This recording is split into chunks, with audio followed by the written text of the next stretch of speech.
ಇತ್ತೀಚೆಗೆ ತುಂಬ ಹೊತ್ತು ಕಿಚನಲ್ಲೇ ಟೈಮ್ ಸ್ಪೆಂಡ್ ಮಾಡ್ತಾ ಇದ್ದೀನಿ. ತುಂಬ ವೆರೈಟಿ ಅಡುಗೆಗಳನ್ನ ಮಾಡ್ತಾ ಇದ್ದೀನಿ.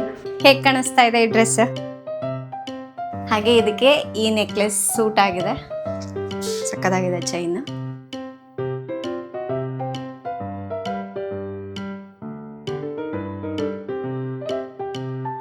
ಹಂಗೆ ಅಂತ ಹೇಳ್ಬಿಟ್ಟು ನಾನೇ ಹೋಗಿ ಮಾತಾಡಿಸ್ತೀನಿ. ಆ ಥರ ಮಕ್ಳೇನಾದ್ರು ಬಂದ್ರೆ ಅವ್ರಿಗೂ ಖುಷಿ ಆಗಲಿ ಅಂತ. ಕೆಲವ್ರು ನನಗೆ ನೋಡಿದ್ರೆ ಸಿಕ್ಕಾಪಟ್ಟೆ ಟೈಮ್ ಇದೆ, ಕೆಲಸ ಇಲ್ಲ ಅಂತ ಅನ್ಕೊಂಡಿರ್ತಾರೆ. ನಿಮ್ಮ ಜೊತೆ ಕೆಲವೊಂದು ವಿಷಯಗಳನ್ನೆಲ್ಲ ಹಂಚ್ಕೊಂಡಲ್ಲ, ಒಂಥರ ಖುಷಿ ಅನ್ನಿಸ್ತಾ ಇದೆ ನನಗೆ. Hi friends, good morning. ನಾನಿವತ್ತು ಬೆಳಗ್ಗೆಯಿಂದ ವ್ಲಾಗ್ ಸ್ಟಾರ್ಟ್ ಮಾಡಿದ್ದೀನಿ. ಬೆಳಗ್ಗೆನೇ ಅಡುಗೆ ಮಾಡಿಬಿಡ್ತೀನಿ ನಾನು. ಇವತ್ತು ಬಣ್ಣ ಸೌತೆಕಾಯಿ ಹಾಕಿ ಸಾಂಬಾರು ಮಾಡಿದ್ದೀನಿ. ನನಗಿದು ತುಂಬ ಇಷ್ಟ. ಮತ್ತು ಇದು ಕ್ಯಾಬೇಜ್ ಮತ್ತು ಬೀನ್ಸ್ ಹಾಕಿಬಿಟ್ಟು ಸ್ವಲ್ಪ ಪಲ್ಯ ಮಾಡಿದ್ದೀನಿ. ಫೈಬರ್ ಇದು. ಸೊ ನಾನಂತೂ ಇತ್ತೀಚೆಗೆ ತುಂಬ ಹೊತ್ತು ಕಿಚನಲ್ಲೇ ಟೈಮ್ ಸ್ಪೆಂಡ್ ಮಾಡ್ತಾ ಇದ್ದೀನಿ. ತುಂಬ ವೆರೈಟಿ ಅಡುಗೆಗಳನ್ನ ಮಾಡ್ತಾ ಇದ್ದೀನಿ. ನಮ್ಮ ರಾಜು ಏನು ಗೊತ್ತಾ, ಈ ಥರ ಕಲರ್ಫುಲ್ಲಾಗಿ ಏನಾದರೂ ಪ್ಲೇಟ್ನ ರೆಡಿ ಮಾಡಿ ಕೊಟ್ಟಿರ್ತೀನಲ್ಲ ಅವ್ರಿಗೆ ಇಷ್ಟ ಆಗಿಬಿಡುತ್ತೆ. ಅದನ್ನು ಸ್ಟೇಟಸಲ್ಲಿ ಹಾಕ್ಕೊಳ್ತಾರೆ. ಕೆಲವರು ಅವ್ರ ಫ್ರೆಂಡ್ಸ್ ಕೇಳ್ತಾರಂತೆ, ನಿನ್ನ ವೈಫಿಗೆ ಬಿಡಪ್ಪ ಸಿಕ್ಕಾಪಟ್ಟೆ ಟೈಮ್ ಇದೆ, ಈ ವೆರೈಟಿ ಅಡುಗೆಗಳನ್ನೆಲ್ಲ ಮಾಡ್ಕೊಳ್ತಾ ಇರ್ತಾರೆ ಅಂತ ಹೇಳ್ಬಿಟ್ಟು. ನನಗೆ ಟೈಮ್ ಇರಲ್ಲ, ಟೈಮ್ ಮಾಡ್ಕೊಳ್ತೀನಿ. ನಾನು ಫುಡ್ಡಿಗೆ ತುಂಬ ಇಂಪಾರ್ಟೆನ್ಸ್ ಕೊಡ್ತೀನಿ, ಹಾಗಾಗಿ ಟೈಮ್ ಮಾಡ್ಕೊಳ್ತೀನಿ. ಕೆಲವರು ಏನು ಅಂದ್ಕೊಂಡ್ಬಿಡ್ತಾರೆ, ಅಡುಗೆ ಮಾಡೋದೇ ಇವರಿಗೆ ಕೆಲಸ, ಇನ್ನು ಬೇರೆ ಕೆಲಸ ಇಲ್ಲ ಅಂತ ಅಂದ್ಕೊಳ್ತಾರೆ. ಸೊ ನಾವು ಮಾಡೋದೇನಕ್ಕೆ ಕೆಲಸಗಳೆಲ್ಲ, ಕೆಲಸ ಮಾಡೋದಾಗಿರ್ಬೋದು, ಜೀವನ ಮಾಡೋದಾಗಿರ್ಬೋದು, ಚೆನ್ನಾಗಿರೋ ಊಟ ತಿನ್ನಬೇಕಲ್ವಾ. ಸೊ ಇರೋದರಲ್ಲೇ ಸ್ವಲ್ಪ ಸ್ಪೆಷಲ್ಲಾಗಿ ಚೆನ್ನಾಗಿ ಮಾಡ್ಕೊಳ್ತೀನಿ. ಕೆಲವ್ರು ನನಗೆ ನೋಡಿದ್ರೆ ಸಿಕ್ಕಾಪಟ್ಟೆ ಟೈಮ್ ಇದೆ, ಕೆಲಸ ಇಲ್ಲ ಅಂತ ಅಂದ್ಕೊಂಡಿರ್ತಾರೆ. ಪರವಾಗಿಲ್ಲ, ಬಟ್ ನನ್ನ ಹೆಲ್ತ್ಗೋಸ್ಕರ, ನನ್ನ ಫ್ಯಾಮಿಲಿ ಹೆಲ್ತ್ಗೋಸ್ಕರ ನಾನು ಇಷ್ಟು ಮಾಡಿಲ್ಲ ಅಂದರೆ ಹೇಗೆ ಅಲ್ವಾ. ಅದ್ರ ಜೊತೆಗೆ ಈಗ ಸಮ್ಮರ್ ಬೇರೆ ಅಲ್ವಾ, ಮನೇಲಂತೂ ವೆರೈಟಿ ಐಸ್ ಕ್ರೀಮ್ಗಳನ್ನ ಮಾಡ್ತಿರ್ತೀನಿ. ನನ್ನ ಮಕ್ಕಳಿಗಂತೂ ಎಷ್ಟು ಇಷ್ಟ ಆಗುತ್ತೆ ನಾನು ಮಾಡೋ ಐಸ್ ಕ್ರೀಮ್ಗಳು, ಪಾಪ್ಸಿಕಲ್ಸ್ ಎಲ್ಲ ತುಂಬ ಇಷ್ಟ. ಇವತ್ತೆಲ್ಲ ನಿನ್ನೆ ನೈಟ್ ಪಾಪ್ಸಿಕಲ್ಸ್ ಮಾಡಿದ್ದೆ. ನಮ್ಮ ಧೀರು ಅಂತೂ ಹಿಂಗೆ ಮಾಡ್ತಾ ಇದ್ದೀನಿ, ಅದನ್ನ ಹಂಗೆ ಕುಡ್ಕೊಳ್ತಾ ಇದ್ದೆ ನಾನು. ಚೆನ್ನಾಗಿದೆ ಐಸ್ ಬೇಡ ಅಂತ. ಬಾ ಐಸ್ ತಿನ್ನಂತೆ, ಐಸ್ ಬೇಕಾ? ಸೊ ಒಂದು ಸೆಟ್ ಈ ಥರ ಮಾಡಿ ಇಟ್ಕೊಂಡ್ಬಿಡ್ತೀನಿ. ಆರಾಮ ಒಂದು 3-4 ಡೇಸಿಗೆ ಆಗುತ್ತೆ ನಮ್ಗೆ ಆರಾಮಾಗಿ. 2 ಆರೆಂಜ್ ಉಳಿದಿತ್ತು, ಅದು ಸಿಕ್ಕಾಪಟ್ಟೆ ಹುಳಿ ಇತ್ತು. ಸೊ ತಿನ್ನಕತ್ತು ಬರಲ್ಲ ಅಂತೇಳ್ಬಿಟ್ಟು ಈ ಥರ ಪಾಪ್ಸಿಕಲ್ಸ್ ಮಾಡಿಕೊಂಡ್ರೆ ಮಕ್ಳಿಗೆ ಇಷ್ಟ ಆಗತ್ತೆ ಅಂತೇಳಿ ಮಾಡಿದೆ. ಕೆಲವೊಂದು ಸಲ ಜಾಸ್ತಿ ಫ್ರೂಟ್ಸ್ ತಂದುಬಿಡ್ತೀನಲ್ವ, 1-2-3 ಉಳಿದ್ಬಿಡುತ್ತೆ. ಅಂಥ ಟೈಮ್ನಲ್ಲಿ ಈ ಥರ ಪಾಪ್ಸಿಕಲ್ಸ್ನ ಮಾಡಿಟ್ಬಿಡ್ತೀನಿ ನಾನು. ಐಸ್ ಕ್ರೀಮಾ? ನಮ್ಮದು ಇರೋ ಸ್ವಲ್ಪ ಚಿಕ್ಕದು. ಚೆನ್ನಾಗಿದೆಯಾ? ಯಾವ ಫ್ಲೇವರ್ ಹೇಳು ನೋಡೋಣ. ಆರೆಂಜ್ ಅಲ್ಲ?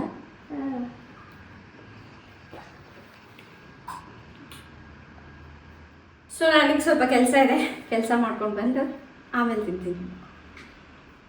ನೋಡಿ, ಈ ಥರ ಫ್ಯಾಮ್ಲಿಗೋಸ್ಕರ, ನಮ್ಗೆ ಇಷ್ಟ ಆದವ್ರಿಗೋಸ್ಕರ ಅಡುಗೆ ಮಾಡಿದ್ರೆ ಅದರಲ್ಲಿ ಎಷ್ಟು ಖುಷಿ ಸಿಗುತ್ತಲ್ವಾ. ಸೊ ಅದಕ್ಕಾಗಿ ನಾನು ಸ್ವಲ್ಪ ಜಾಸ್ತಿ ಟೈಮ್ ಕೊಡ್ತೀನಿ ಅಡುಗೆ ಮಾಡಲಿಕ್ಕೆಲ್ಲ. ಆ್ಯಕ್ಚುಲಿ ಟೈಮ್ ಕೊಡೋದೇ ಒಳ್ಳೆಯದು. ಟೈಮ್ ಕೊಡಲೇಬೇಕು, ಪ್ರತಿಯೊಬ್ಬರು ಕೊಡಲೇಬೇಕು. ಯಾವ್ದಾವುದೋ ಕೆಲಸಕ್ಕೆ ಯಾವ್ದಾವುದಕ್ಕೂ ನಾವು ಟೈಮ್ ಕೊಡ್ತೀವಿ. ಸರಿಯಾಗಿ ತಿನ್ನೋದು ಕಲ್ತಿಲ್ಲ ಅಂದರೆ ಯಾಕೆ ಎನ್ನೋದು, ಹೌದಿಲ್ಲ? ಹಣ ದುಡಿಯೋದು ಎಷ್ಟು ಇಂಪಾರ್ಟೆಂಟೋ, ಸರಿಯಾದ ಆಹಾರ ತಿನ್ನೋದು ಅಷ್ಟೇ ಇಂಪಾರ್ಟೆಂಟ್. ನೀವು ಏನು 1000 ಗಟ್ಟಲೆ ಹಣ ಹಾಕಿ ತಿಂತಾ ಇದೀಯಾ ಅಂತಲ್ಲ ಇಂಪಾರ್ಟೆಂಟ್, ಹೌದಿಲ್ಲ? ಕರೆಕ್ಟಾಗಿ ಎಲ್ಲ ಫೈಬರ್, ಪ್ರೋಟೀನ್, ಕಾರ್ಬ್ಸ್ ಎಲ್ಲ ಸರಿಯಾಗಿ ಸಿಗ್ತಾ ಇದೆಯಾ ಇಲ್ಲ, ಸರಿಯಾಗಿ ಬ್ಯಾಲೆನ್ಸ್ಡ್ ಡೈಟ್ ಮಾಡ್ತಾ ಇದೀವಾ ಇಲ್ಲ ಅನ್ನೋದು ತುಂಬ ಇಂಪಾರ್ಟೆಂಟ್. ಅದಕ್ಕೆ ಟೈಮ್ ಕೊಡಬೇಕು, ಅದ್ರ ಕಲಿಬೇಕು, ಅದ್ರ ಪ್ರಕಾರ ಅಡುಗೆ ಮಾಡಿ ತಿನ್ನಬೇಕು, ಹೌದಿಲ್ಲ? ದುಡಿಯೋದೆಷ್ಟೋ ಇದು ಅಷ್ಟೇ ಇಂಪಾರ್ಟೆಂಟ್. ನನಗಿದು ಆ್ಯಕ್ಚುಲಿ ರಾಜುನೇ ಹೇಳ್ಕೊಟ್ಟಿದ್ದು. ಅಂದರೆ ರಾಜುವಿಂದ ನಾನು ಕಲ್ತ್ಕೊಂಡೆ. ಅಂದರೆ ಅವರು ಪ್ರತಿ ಊಟನ ತುಂಬ ಎಂಜಾಯ್ ಮಾಡ್ತಾ ತಿಂತಾರೆ. ಮತ್ತು ಅದು ಕಲರ್ ಆಗಿರ್ಬೋದು, ಟೇಸ್ಟು, ಅದನ್ನು ವರ್ಣನೆ ಮಾಡೋದಿದೆ ಅಲ್ಲ, ಎಕ್ಸ್ಪ್ಲನೇಷನ್ ಕೊಡ್ತಾರಲ್ಲ, ತುಂಬ ಚೆನ್ನಾಗಿರುತ್ತೆ ಕೇಳೋಕ್ಕೆ. ಅದು ಮೈಂಡ್ಫುಲ್ ಈಟಿಂಗ್. Mindful eating. ಅವ್ರು ಅದೇ ಹೇಳ್ತಾರೆ, ಮೈಂಡ್ಫುಲ್ ಈಟಿಂಗ್ ಮಾಡಿದೆ ನಾನು ಇವತ್ತು, ಚೆನ್ನಾಗಿತ್ತು, ಅದು ಚೆನ್ನಾಗಿತ್ತು, ಇದು ಚೆನ್ನಾಗಿತ್ತು ಅಂತ ಹೇಳಿದಾಗ ನನಗೇನೋ ಆಗುತ್ತೆ ಗೊತ್ತಾ, ಇನ್ನೂ ಚೆನ್ನಾಗಿ ಮಾಡಬೇಕು, ಇನ್ನೂ ಬೆಟರಾಗಿ ನಾನು ಇದನ್ನು ಮಾಡಬೇಕು ಅನ್ನೋದಕ್ಕೋಸ್ಕರ ಮಾಡ್ತೀನಿ. ಅದು ನನಗೆ ಇಂಟ್ರೆಸ್ಟ್ ಬಂದುಬಿಟ್ಟಿದೆ ಜಾಸ್ತಿ. ಈಗ ನೋಡಿ, ಅದ್ರ ಜೊತೆಗೆ ನಮ್ಮದು ಬಂದುಬಿಟ್ಟು ಮೇಲ್ಗಡೆ ಆಫೀಸು, ಕೆಳಗಡೆ ಮನೆ ಅಲ್ವಾ. ಸೊ ಅವ್ರ ದಿನ ಏನು ಗೊತ್ತಾ, ನೀಟಾಗಿ ಬೆಳಗ್ಗೆ ಸ್ನಾನ ಮಾಡಿಕೊಂಡು ಒಳ್ಳೆ ಒಳ್ಳೆ ಬಟ್ಟೆ ಹಾಕ್ಕೊಂಡು ಒಳ್ಳೆ ಕಾಸ್ಟ್ಲಿ ಬಟ್ಟೆ ಹಾಕ್ಕೊಂಡು ಬಂದು ಆಫೀಸಲ್ಲಿ ಕೂತ್ಕೊಳ್ತಾರೆ. ನಾನು ಎಷ್ಟೋ ಸಲ ಹೇಳಿದ್ದೀನಿ, ಈ ಮನೇಲೇ ಆಫೀಸ್ ಇದೆ ಅಲ್ಲ, ಇಷ್ಟೆಲ್ಲ ರೆಡಿ ಆಗೋದು ಬೇಕಾ ಅಂತ ಹೇಳ್ಬಿಟ್ಟು. ಅವರಿದ್ದು ನೀನು ಒಂದು ಸಲ ಮಾಡಿ ನೋಡು, ನಿನ್ಗೆ ಗೊತ್ತಾಗತ್ತೆ ಅದ್ರ ಡಿಫ್ರೆನ್ಸು, ನಾನು ಮಾತ್ರ ಹಿಂಗೆ ಇರ್ತೀನಪ್ಪ ಅಂತ ಹೇಳ್ತಾಯಿದ್ರು. ಸರಿ ಅಂಥೇಳಿ ಕೆಲವು ತಿಂಗಳುಗಳಿಂದ ನಾನು ಅದನ್ನು ಫಾಲೋ ಮಾಡೋಕ್ಕೆ ಸ್ಟಾರ್ಟ್ ಮಾಡಿದೆ. ಅಂದರೆ ಮನೇಲಿ ಇರಬೇಕಾದ್ರೆ ಚಂದ ಬಟ್ಟೆ ಹಾಕ್ಕೊಳ್ಳೋದು, ಅಂದರೆ ಆಫೀಸ್ ಇರಲಿ ಎಲ್ಲೇ ಇರಲ್ಲ ಅಂದ್ಕೊಳ್ಳಿ, ಚೆನ್ನಾಗಿರೋ ಬಟ್ಟೆ ಹಾಕ್ಕೊಳ್ಳೋದು. ಅವಾಗ ಆಯಿತು ಗೊತ್ತಾ, ಸೆಲ್ಫ್ ಕಾನ್ಫಿಡೆನ್ಸ್ ಅನ್ನೋದು ಜಾಸ್ತಿ ಆಯಿತು ನನಗೆ. ದಿನ ಪೂರ್ತಿ ಆ್ಯಕ್ಟಿವ್ ಆಗಿರ್ಬೋದು. ಈಗ ನಾವು ಮನೇಲಿ ಯಾವುದೋ ಒಂದು ನೈಟಿ ಹಾಕ್ಕೊಂಡು ಕೂತ್ಕೊಳ್ಳೋದಕ್ಕೂ ಚೆನ್ನಾಗಿ ಹೊರಗಡೆ ಹೋಗಬೇಕಾದ್ರೆ ರೆಡಿ ಆಗೋ ಥರ ರೆಡಿಯಾಗಿ ಕೂತ್ಕೊಳ್ಳೋದಕ್ಕೂ ತುಂಬ ವ್ಯತ್ಯಾಸ ಇದೆ ಅಲ್ವಾ. ಸೊ ಎಲ್ಲ ನಮ್ಮ ಮೂಡ್ನೇ ಚೇಂಜ್ ಮಾಡಿಬಿಡುತ್ತೆ ನಮ್ಮ ಕ್ಲಾತ್ಸ್ ಅಲ್ವಾ. ಹಾಗಾಗಿ ನಾನು ಅದನ್ನು ಪ್ರಾಕ್ಟೀಸ್ ಮಾಡಿದಾಗ ನಂಗೆ ಅವಾಗ ಗೊತ್ತಾಯ್ತು, ಓಕೆ ಈ ಥರ ನಾವು ನೀಟಾಗಿ ರೆಡಿಯಾಗಿ ಕುತ್ಕೊಳ್ಳೋದು ಅಥವಾ ಒಳ್ಳೆ ಊಟ ಮಾಡೋದು, ಸೊ ಇದೆಲ್ಲ ಅದು ನಮ್ಮ ಮೇಲೇ ಡಿಪೆಂಡ್ ಆಗಿರುತ್ತೆ. ನಮ್ಮ ಹೆಲ್ತ್ ಆಗಿರ್ಬೋದು, ಸೆಲ್ಫ್ ಕಾನ್ಫಿಡೆನ್ಸ್ ಆಗಿರ್ಬೋದು, ಮತ್ತು ನಾವು ಮಾತಾಡೋ ರೀತಿ ಆಗಿರ್ಬೋದು, ಇದೆಲ್ಲದು ಚೇಂಜ್ ಆಗಿಬಿಡುತ್ತೆ. ಸೊ ಅದನ್ನು ನಾನು ಎಕ್ಸ್ಪೀರಿಯೆನ್ಸ್ ಮಾಡಿದ್ದೀನಿ, ಅದಕ್ಕಾಗಿ ಅದನ್ನು ಫಾಲೋ ಮಾಡ್ತೀನಿ. ಅವ್ರದ್ದು ಕೆಲವೊಂದು ಅವ್ರು ಹೇಳ್ಕೊಡಲ್ಲ, ನೀನು ಇದು ಮಾಡು, ಈ ಥರ ಮಾಡು ಅಂತ. ನಾನೇ ನೋಡಿಬಿಟ್ಟು ಕಲಿತೀನಲ್ವ, ಆವಾಗ ನನಗೆ ಫಾಲೋ ಮಾಡಬೇಕಂತ ಇಷ್ಟ ಆಗುತ್ತೆ. ಸೊ ಈಗ ಅಡುಗೆ ಎಲ್ಲ ರೆಡಿ ಆಗಿದೆ, ಬೆಳಗ್ಗೆನೇ ಮುಗಿಸ್ಕೊಂಡ್ಬಿಡ್ತೀನಿ ನಾನು ಅಡುಗೆ ಎಲ್ಲ ಅಂತ ಹೇಳಿದ್ನಲ್ವ. ಈಗ ಆಫೀಸಲ್ಲಿ ಕೆಲಸ, ಸೊ ಆಫೀಸ್ಗೆ ಹೋಗ್ಬೇಕಂದ್ರೆ ಫಸ್ಟ್ ನಾನು ಹೋಗಿ ರೆಡಿಯಾಗಿ ಆಮೇಲೆ ಆಫೀಸ್ಗೆ ಹೋಗ್ತೀನಿ. ಸರಿನಾ? ಬನ್ನಿ ಫ್ರೆಂಡ್ಸ್, ಇನ್ನು ಹೋಗಿ ಫೇಸ್ ವಾಶ್ ಮಾಡ್ಕೊಂಡು ಬಂದೆ, ರೆಡಿ ಆಗಬೇಕು. ಆ್ಯಂಡ್ ಇನ್ನು ನಾನು ಯಾವುದೇ ಡ್ರೆಸ್ ತೊಗೊಂಡ್ರು ಕೇಳ್ತಾ ಇರ್ತೀರಲ್ವ ನೀವು. ಸೊ ಇದು ಒಂದು ಡ್ರೆಸ್ ತೊಗೊಂಡಿದ್ದೀನಿ ನೋಡಿ. ನನ್ನ ಹತ್ರ ಒಲಿವ್ ಗ್ರೀನ್ ಕಲರ್ ಬಂದು ಇರಲಿಲ್ಲ, ಸೊ ಇದು ಒಂದು ತೊಗೊಂಡೆ. ಸಕ್ಕತ್ತಾಗಿದೆ ಕಲರ್ ಮಾತ್ರ. ಆ್ಯಂಡ್ ಇವತ್ತು ಒಂದು ವಿಡಿಯೋ ಶೂಟ್ ಮಾಡಬೇಕು, ಅದಕ್ಕೆ ಈ ಡ್ರೆಸ್ಸು ಹಾಕೋಣ ಅಂಥೇಳಿ ತೆಗೆದಿಟ್ಕೊಂಡಿದ್ದೀನಿ. ಓಕೆನಾ? ಈಗ ರೆಡಿಯಾಗಿ ಬರ್ತೀನಿ ನಾನು. ಫ್ರೆಂಡ್ಸ್, ಮಾಯಿಶ್ಚರೈಸರ್ನ ಅಪ್ಲೈ ಮಾಡಿ ಈಗ ನೆಕ್ಸ್ಟ್ ಸನ್ಸ್ಕ್ರೀನ್ನ ಅಪ್ಲೈ ಮಾಡ್ತಾ ಇದ್ದೀನಿ. ಸೊ ನಾನೀಗ ಇದನ್ನು ರೆಗ್ಯುಲರಾಗಿ ಯೂಸ್ ಮಾಡ್ತಾ ಇದ್ದೀನಿ, ಏಕೆಂದರೆ ಸ್ಕಿನ್ಗೆ ಒಳ್ಳೆ ಬ್ರೈಟ್ನಿಂಗು ಕೊಡುತ್ತೆ, ಹಾಗೆ ಸನ್ಸ್ಕ್ರೀನ್ ಆಗಿ ಕೂಡ ಕೆಲಸ ಮಾಡುತ್ತೆ. ಈ ಸನ್ಸ್ಕ್ರೀನ್ ಎಲ್ಲ ಸ್ಕಿನ್ ಟೈಪ್ ಅವ್ರಿಗೂ ಕೂಡ ಸೂಟ್ ಆಗುತ್ತೆ. ಫ್ರೆಂಡ್ಸ್, ಇನ್ನೇನು ನಾನು ರೆಡಿಯಾಗಿದ್ದೀನಿ ನೋಡಿ. ಹೇಗೆ ಕಾಣಿಸ್ತಾ ಇದೆ ಈ ಡ್ರೆಸ್? ಚೆನ್ನಾಗಿದೆ ಅಲ್ಲ?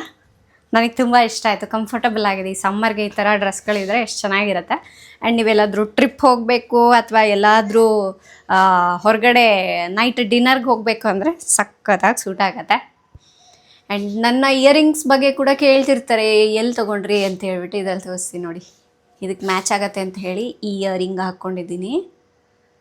ಹಾಗೆ ಇದಕ್ಕೆ ಈ ನೆಕ್ಲೆಸ್ ಸೂಟ್ ಆಗಿದೆ, ಸಖತ್ತಾಗಿದೆ ಚೈನ್. ನಾನೀಗ ತೋರಿಸ್ತಾ ಇದ್ದೀನಲ್ವ, ಇದೆಲ್ಲದ್ರದ್ದು ಲಿಂಕ್ ಡಿಸ್ಕ್ರಿಪ್ಷನಲ್ಲಿ ಕೊಟ್ಟಿರ್ತೀನಿ, ಹಾಗೆ ಇಲ್ಲಿ ಟ್ಯಾಗ್ ಕೂಡ ಮಾಡಿರ್ತೀನಿ, ಚೆಕ್ ಮಾಡಿ. ಆ್ಯಂಡ್ ಇವತ್ತು ನಾನು ಸ್ಟೇಜ್ ಬ್ಯೂಟಿ ಲಿಪ್ಸ್ಟಿಕ್ಕನ್ನು ಅಪ್ಲೈ ಮಾಡಿದ್ದೀನಿ, ಇದು ಶೇಡ್ ನಂಬರ್ 5. ಆಮೇಲೆ ಈ ಡ್ರೆಸ್ಗೆ ಸೂಟ್ ಆಗೋಂತಹ ಒಂದು ಸ್ಲಿಂಗ್ ತರಿಸ್ಕೊಂಡಿದ್ದೀನಿ. ಇಷ್ಟು ಕ್ಯೂಟ್ ಆಗಿದೆ ಗೊತ್ತಾ ಇದು. ಸೊ ಇದರಲ್ಲಿ ಕಲರ್ಸ್ ಸಿಕ್ಕಾಪಟ್ಟೆ ಇದೆ. ನನ್ನ ಹತ್ರ ಆಲ್ರೆಡಿ ಬ್ಲ್ಯಾಕ್ ಇದೆ, ಇದರಲ್ಲಿ ಬ್ಲ್ಯಾಕ್ ಕೂಡ ಸೂಪರ್ ಆಗಿದೆ. ಬಟ್ ನನ್ನ ಹತ್ರ ಬೇರೆ ಹ್ಯಾಂಡ್ ಬ್ಯಾಗ್ಗಳೆಲ್ಲ ಬ್ಲ್ಯಾಕ್ ಇದೆ, ಅದಕ್ಕೆ ಸ್ವಲ್ಪ ಚೇಂಜ್ ಇರಲಿ ಅಂತ ಹೇಳಿ ತರಿಸ್ಕೊಂಡೆ. ಈ ಒಲಿವ್ ಗ್ರೀನ್ಗಂತೂ ಸಕ್ಕತ್ತಾಗಿದೆ ಇದು ಅಲ್ಲ. ಸೊ ಇಷ್ಟೇ, ನಾನೆಲ್ಲಾದರೂ ಹೊರಗಡೆ ಹೋಗಬೇಕು ಅಂದರೆ ಫಸ್ಟ್ ಈ ಥರ ಒಂದು ಸಲ ಹಾಕ್ಕೊಂಡು ನೋಡ್ತೀನಿ, ಮನೇಲಿ ಎಲ್ಲ ಮ್ಯಾಚ್ ಮಾಡ್ಕೊಳ್ತೀನಿ, ಆಮೇಲೆ ಹೊರಗಡೆ ಪಟ್ ಅಂತ ಹಾಕ್ಕೊಂಡು ಹೋಗೋಕ್ಕೆ ಚೆನ್ನಾಗಿರುತ್ತೆ. ಆ್ಯಂಡ್ ಇವಾಗ ಒಂದು ಶೂಟ್ ಇದೆ ಅಂತ ಹೇಳಿದ್ನಲ್ವಾ, ಸೊ ಈ ಡ್ರೆಸ್ಸಲ್ಲೇ ಮಾಡ್ಬೇಕು ಅಂದ್ಕೊಂಡಿದ್ದೀನಿ. ಇದು ಎಲ್ಲಾದರೂ ಹೊರಗಡೆ ಹಾಕ್ಕೊಂಡು ಹೋಗ್ಲಿಕ್ಕೆ ಅಂತ ಹೇಳಿ ಅಡ್ವಾನ್ಸಾಗಿ ತರಿಸಿಟ್ಕೊಂಡಿದ್ದೀನಿ. ಫ್ರೆಂಡ್ಸ್, ಒಂದು ಶೂಟ್ ಇತ್ತು ಅಂತ ಹೇಳಿದ್ನಲ್ವ, ಅದನ್ನು ಮುಗಿಸ್ಕೊಂಡೆ. ಆಮೇಲೆ ಸ್ವಲ್ಪ ಕೆಲಸ ಇತ್ತು, ಅದನ್ನು ಕೂಡ ಮಾಡಿಕೊಂಡೆ. ಫ್ರೆಂಡ್ಸ್, ಇನ್ನು ಈಗ ತಾನೇ ಕೆಲಸ ಮುಗೀತು. ಸೊ ಕೆಲಸ ಮುಗಿಯೋದೇ ಸ್ವಲ್ಪ ಹೊತ್ತು ಇಲ್ಲಿ ಬಂದು ಕುತ್ಕೊಳ್ತೀನಿ. ಮೊನ್ನೆ ತಾನೇ ಬಾಲ್ಕನಿ ಕ್ಲೀನ್ ಮಾಡಿದ್ದೀನಿ, ಆಯ್ತು ಅವಾಗಲೇ. ಆ್ಯಂಡ್ ಇಲ್ಲಿ ಇನ್ನೊಂದು ಏನು ಗೊತ್ತಾ, ಇಲ್ಲಿ ಕುತ್ಕೊಂಡ್ಬಿಟ್ರೆ ಹೋಗೋ ಬರೋರೆಲ್ಲರೂ ಕಾಣಿಸ್ತಾ ಇರ್ತಾರಲ್ಲ. ಕೆಲವು ಮಕ್ಕಳು ಹಿಂಗೆ, ಈಗ ರಜೆ ಇರುತ್ತೆ ನೋಡಿ, ಸ್ಕೂಲ್ ಹಾಲಿಡೇಸ್ ಎಲ್ಲ ಇದೆಲ್ಲ, ಸೈಕಲಲ್ಲಿ ಓಡಾಡ್ತಿರ್ತಾರೆ. ಹಿಂಗೆ ಸಡನ್ನಾಗಿ ನಾನು ನೋಡೋದು, ಮಾಯಲೋಕವ್ರು ಕಾಣಿಸಿದ್ರು ಅಂತಾರೆ. ಪಾಪ ಅಷ್ಟು ಖುಷಿಯಿಂದ ಮಾತಾಡ್ತಾರಲ್ಲ, ನೋಡ್ತಾರಲ್ಲ ಅನ್ನೋದಕ್ಕೋಸ್ಕರ ನಾನೇ ಹೋಗಿ ಮಾತಾಡ್ತೀನಿ ಕೆಳಗಡೆ ಇಳಿದು. ಅಂದರೆ ಇದು ನನಗೆ ಅವಾಗವಾಗ ನಡೀತಾ ಇರುತ್ತೆ.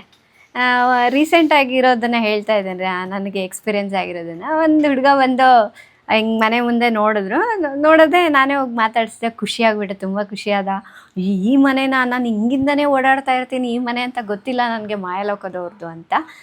ನೋಡಿ, ನನಗೆ ದೊಡ್ಡವರೇ ಅಲ್ಲ, ಚಿಕ್ಕ ಚಿಕ್ಕ ಮಕ್ಕಳು ಕೂಡ ಫ್ಯಾನ್ಸ್ ಇದ್ದಾರೆ. ನನಗೆ ಹೇಳಬೇಕಂದ್ರೆ ಅದು ತುಂಬ ಖುಷಿಯಾಗತ್ತೆ. ಮಕ್ಕಳು ಕೂಡ ನನ್ನನ್ನು ಅಷ್ಟು ಇಷ್ಟಪಟ್ಟು ನೋಡ್ತಾರಲ್ಲ ಅಂತ. ನಮ್ಮ ಸಿನಿಮಾಗೆ ದೀರುಗೆ ಎಷ್ಟು ಇಷ್ಟಪಡ್ತಾರೋ ನನಗೂ ಅಷ್ಟೇ ಇಷ್ಟಪಡ್ತಾರೆ. ಅದು ನನಗೆ ತುಂಬ ಖುಷಿಯಾಗತ್ತೆ ಅವ್ರು ಹೇಳಿದಾಗ, ಮಕ್ಕಳೇ ಹೇಳಿದಾಗ. ಹಂಗೆ ಅಂತ ಹೇಳ್ಬಿಟ್ಟು ನಾನೇ ಹೋಗಿ ಮಾತಾಡಿಸ್ತೀನಿ ಆ ಥರ ಮಕ್ಳೇನಾದರೂ ಬಂದರೆ ಅವ್ರಿಗೂ ಖುಷಿ ಆಗಲಿ ಅಂತ. ಅದೇನಾಯಿತು ಗೊತ್ತಾ, ಮೊನ್ನೆ ಹೀಗೆ ನಾನು ಅವ್ನು ಬಂದಲ್ಲ ಅಂತ ಹೇಳಿ ಮಾತಾಡಿಸ್ದೆ. ಹೋಗಿ ಅವ್ನು ಸ್ವಲ್ಪ ಫ್ರೆಂಡ್ಸ್ನೆಲ್ಲರನ್ನ ಕರ್ಕೊಂಡು ಬಂದ.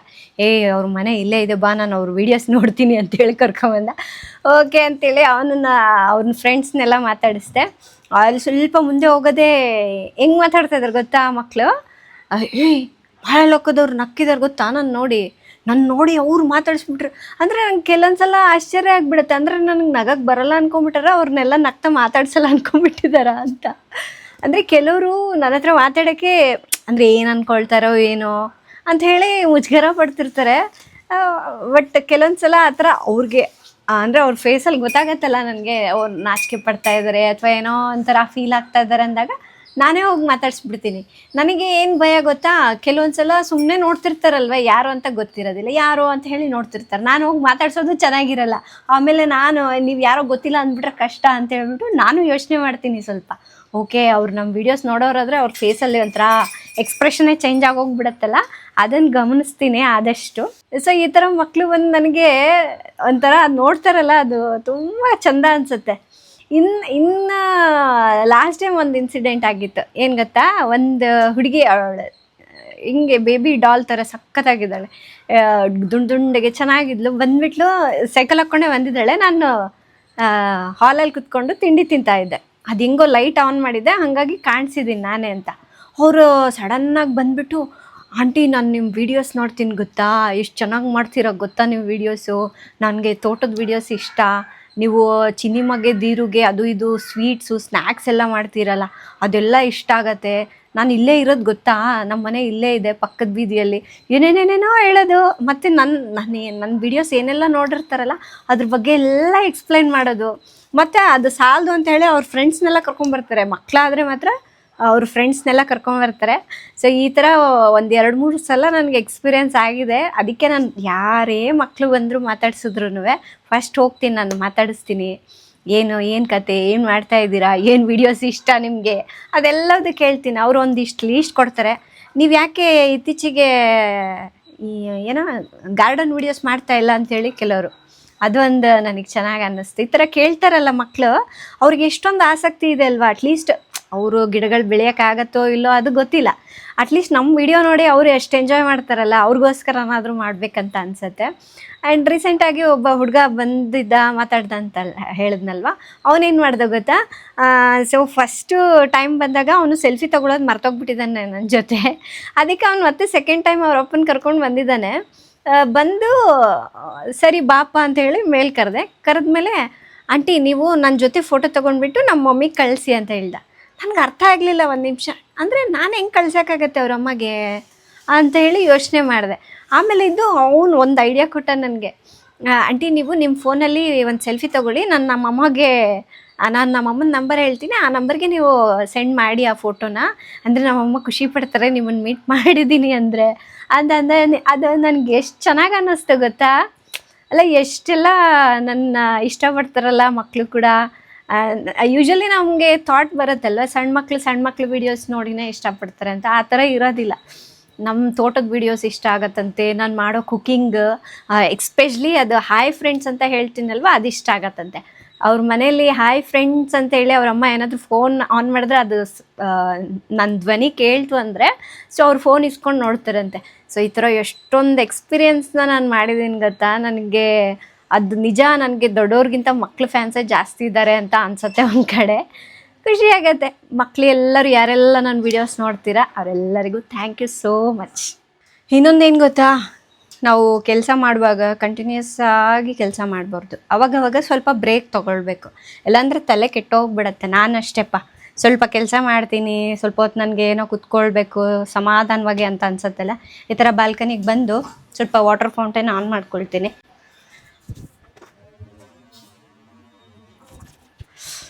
ಆ ಶಬ್ದ ಕೇಳ್ತಾ ಸ್ವಲ್ಪ ರಿಲ್ಯಾಕ್ಸ್ ಆದಂಗೆ ಅನ್ಸತ್ತೆ. ಒಂಥರ ಏನು ಮೈಂಡ್ ರಿಲೀಫ್ ಆದಂಗೆ ಫೀಲ್ ಆಗುತ್ತೆ ನೋಡಿ ಆ ಶಬ್ದಕ್ಕೆ. ನೋಡಿ ಚೆನ್ನಾಗಿರುತ್ತೆ. ಕಣ್ಗಳಿಗೆ ಸ್ವಲ್ಪ ರೆಸ್ಟ್ ಸಿಕ್ದಂಗೆ ಆಗುತ್ತೆ. ಅದ್ರ ಜೊತೆಗೆ ಸ್ವಲ್ಪ ಡೀಪ್ ಬ್ರೀತ್ ಮಾಡಿದ್ವಿ ಅಂದ್ಕೊಳ್ಳಿ, ಇನ್ನೂ ಸ್ವಲ್ಪ ರಿಲ್ಯಾಕ್ಸೇಷನ್ ಜಾಸ್ತಿ ಆಗುತ್ತೆ. ಇನ್ನು ಇತ್ತೀಚಿನ ದಿನಗಳಲ್ಲಂತೂ ತುಂಬ ಜನರಿಗೆ ಸ್ಟ್ರೆಸ್ ಅನ್ನೋದು ಜಾಸ್ತಿ ಆಗೋಗ್ಬಿಟ್ಟಿದೆ. ಯಾಕೆಂದರೆ ಅವರು ಬ್ರೇಕೇ ತಗೊಳ್ಳೋದಿಲ್ಲ, ಕಂಟಿನ್ಯೂಸ್ ಆಗಿ ಒನ್ ಬೈ ಒನ್ ಕೆಲಸನೇ ಮಾಡ್ತಿರ್ತಾರೆ, ತಗೊಳ್ಬೇಕು ಅಂತ ಅನ್ಸೋದೇ ಇಲ್ಲ. ಇನ್ನು ಕೆಲವ್ರು ಏನು ಅಂದ್ಕೊಂಡ್ಬಿಡ್ತಾರೆ ಗೊತ್ತಾ, ಸೊ ಬೆಳಗ್ಗೆ ಒಂದು ಚೆನ್ನಾಗಿ ವರ್ಕೌಟ್ಸ್ ಮಾಡಿಬಿಟ್ರೆ ಆಗೋಯ್ತು, ಇಡೀ ದಿನ ಆರಾಮಾಗಿ ನಾವು ಎಷ್ಟು ಕೆಲಸ ಆದರೂ ಮಾಡ್ಕೋಬೋದು ಅಂತ. ಆ ಥರ ಅಲ್ಲ, ಮಧ್ಯ ಸ್ವಲ್ಪ ಗ್ಯಾಪ್ ತೊಗೊಳ್ಬೇಕು. ಗ್ಯಾಪ್ ತೊಗೊಂಡು ಡೀಪ್ ಬ್ರೀತ್ ತೊಗೊಳ್ಳೋದು ಮಾಡೋದ್ರಿಂದ ತುಂಬ ಆದಷ್ಟು ಈ ಸ್ಟ್ರೆಸ್ ಅನ್ನೋದು ಕಡಿಮೆ ಮಾಡ್ಕೊಳ್ಬೋದು. ಫ್ರೆಂಡ್ಸ್, ನಾನಂತೂ ಈ ಥರ ಕುತ್ಕೊಂಡು ಪರ್ಸ್ನಲ್ ವ್ಲಾಗ್ ಮಾಡಿ ತುಂಬ ದಿನಗಳಾಗೋಯ್ತಲ್ವ. ನಾನು ಬರೀ home tour videos, informative videos ಈ ಥರದ್ದೆಲ್ಲ ಈ ಮಂತ್ ಜಾಸ್ತಿ ಮಾಡಿದೆ. ಹಾಗಾಗಿ ನನ್ನ ಪರ್ಸ್ನಲ್ ವ್ಲಾಗ್ ಯಾವುದೂ ಮಾಡೋಕ್ಕೆ ಆಗಿರಲಿಲ್ಲ. ಸೊ ಇವತ್ತೇನೋ ಯಾಕೋ ಮಾಡಬೇಕಂತ ಅನ್ನಿಸ್ತು. ಅದಕ್ಕಾಗಿ ನಿಮ್ಮ ಜೊತೆ ಕೆಲವೊಂದು ವಿಷಯಗಳನ್ನೆಲ್ಲ ಹಂಚ್ಕೊಂಡಲ್ಲ, ಒಂಥರ ಖುಷಿ ಅನ್ನಿಸ್ತಾ ಇದೆ ನನಗೆ. ಆ್ಯಂಡ್ ಈ ಥರ ವ್ಲಾಗ್ ನೋಡಿ ನಿಮಗೆ ಹೇಗೆ ಅನ್ನಿಸ್ತು, ನಿಮ್ಗೆ ಏನು ಅನ್ನಿಸ್ತು ಅನ್ನೋದನ್ನು ಕಾಮೆಂಟ್ ಮಾಡಿ. ಸೊ ಈ ವಿಡಿಯೋ ನೋಡಿ ನಿಮಗೂ ಇಷ್ಟ ಆಗಿರುತ್ತೆ ಅಂದ್ಕೊಳ್ತೀನಿ. ಸೊ ಇಷ್ಟ ಆದರೆ ಲೈಕ್ ಮಾಡಿ, ಶೇರ್ ಮಾಡಿ. ನಾಳೆ ಇನ್ನೊಂದು ಹೊಸ ವಿಡಿಯೋದೊಂದಿಗೆ ಮತ್ತೆ ಸಿಗೋಣ. ಅಲ್ಲಿವರೆಗೂ ಟೇಕ್ ಕೇರ್, ಬಾಯ್.